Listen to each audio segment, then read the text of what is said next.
وبركاته.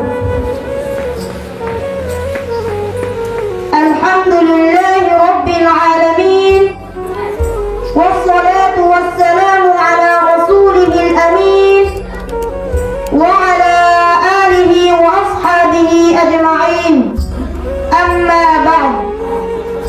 প্রশংসা করছি সকল সৃষ্টির রব আল্লাহ তাআলা, যিনি মহাগ্রন্থ আল কোরআন দিয়ে আমাদেরকে ধন্য করেছেন।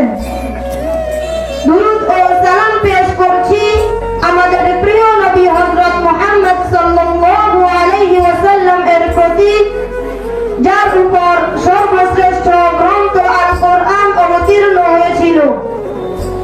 সেই সাথে উচ্চ মর্যাদা ও উত্তম জাযা কামনা করছি তাদের প্রতি, যারা ইসলাম ও কোরআনের জন্য নিজেদের জীবন উৎসর্গ করেছেন।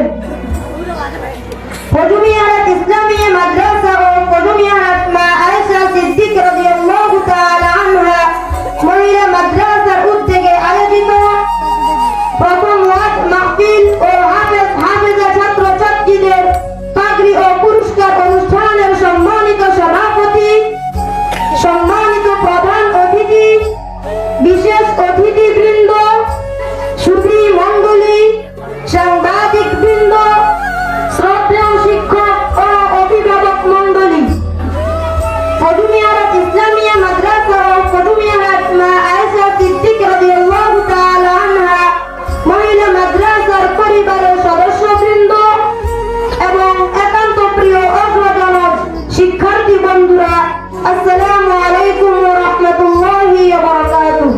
ওয়া আলাইকুম আসসালাম। সম্মানিত উপস্থিতি, মহান আল্লাহ রাব্বুল আলামিনের অশেষ কৃপায় ও তার দয়ায় আমরা মাহফিল করতে সক্ষম হয়েছি। আলহামদুলিল্লাহ। আলহামদুলিল্লাহ। যার স্বীকৃতি স্বরূপ আমরা মাহফিল উপস্থিত হতে পেরে আনন্দিত, উৎসাহিত, অনুপ্রাণিত। হৃদয়ের মণিকোঠা থেকে কৃতজ্ঞতা আমাদের গর্বিত পিতা মাতার প্রতি, যারা আমাদেরকে কোরআনের আঙ্গিনায় বিচরণের সুযোগ করে দিয়েছেন এবং তাদের সময় ও অর্থ ব্যয় করার পাশাপাশি সব সময় আমাদেরকে উৎসাহিত করেছেন। সবক গ্রহণের দিন থেকে আজকের এই সম্মাননা পাওয়া পর্যন্ত আমাদেরকে প্রস্তুত করতে নিরন্তর প্রচেষ্টা অব্যাহত রেখেছেন। আমাদের পিতৃতুল্য সম্মানিত শিক্ষক মণ্ডলী, আল্লাহ তাআলার কাছে তাদের এই অবদানের সর্বোত্তম বিনিময় কামনা করছি। এছাড়াও আপনজনদের প্রতি কৃতজ্ঞতা জ্ঞাপন করছি।